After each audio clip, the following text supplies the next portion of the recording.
Now, here are certain additional tips that are required that you have to keep in mind while you are designing your resume. So the best one could be to stand out from the crowd is whether you write blogs or not. If you write certain blogs, if you have got a channel, if you write articles, or if you have designed certain digital course, anything that you have done extra, if you have done it, please put them in your resume.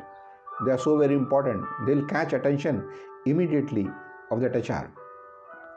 Next is, don't try to experiment with those fancy templates which are available online, because ATS, application tracking system, may not recognize it and it may scan out your application or it may scan out your resume.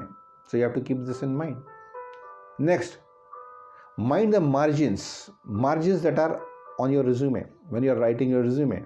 Headers and footers, don't try to change them, because if you try to change them, what will happen is that ATS may again do the same thing. It may also scan that application out. So keep this in mind. And the best file type is the Word type. Don't use Excel for designing your resume. Use professional email IDs which consists of your name. Don't try to make fancy email IDs like superman.com or batman.com or romeojuliet.com. Next, if you have to talk about certain percentages, so put them in the number form, quantify them. Don't put them in the word form. For example, if it is 90%, then write 90, not NINETY. Next, paste photograph only when asked, because these photographs can bias them. And if they are not asked it, please don't put them there. Avoid your 10th and 12th degrees or details. But if you have nothing to write, because if you are a graduate, simple graduate, you won't be having much to write there. So you can use your 10th and 12th details. Otherwise, in future, avoid them. Avoid italics, capitals and underlining, because that's not required to be there. And use those professional fonts like Arial, like Calibri, like Times Roman. Don't try to make your resume fancy, but because it doesn't reflect good on your own self. So keep it as simple as possible.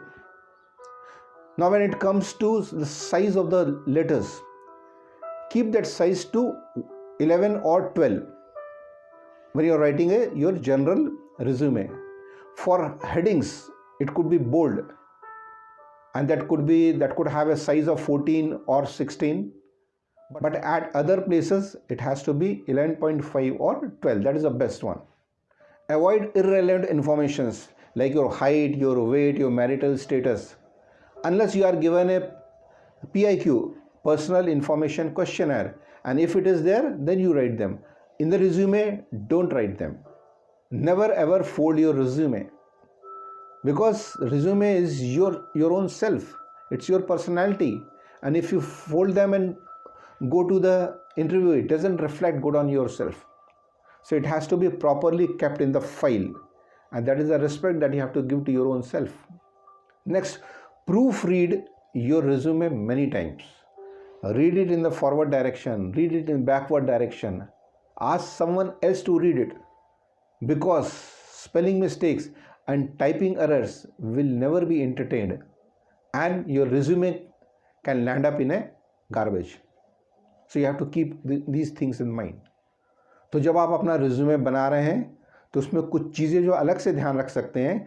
हो सकता है आप जो है social media पे active हो, तो अगर वहाँ पे आपने कुछ किया है, आपका कुछ ब्लॉग्स हैं, आर्टिकल्स हैं, चैनल है, उसके बारे में आप बता सकते हैं.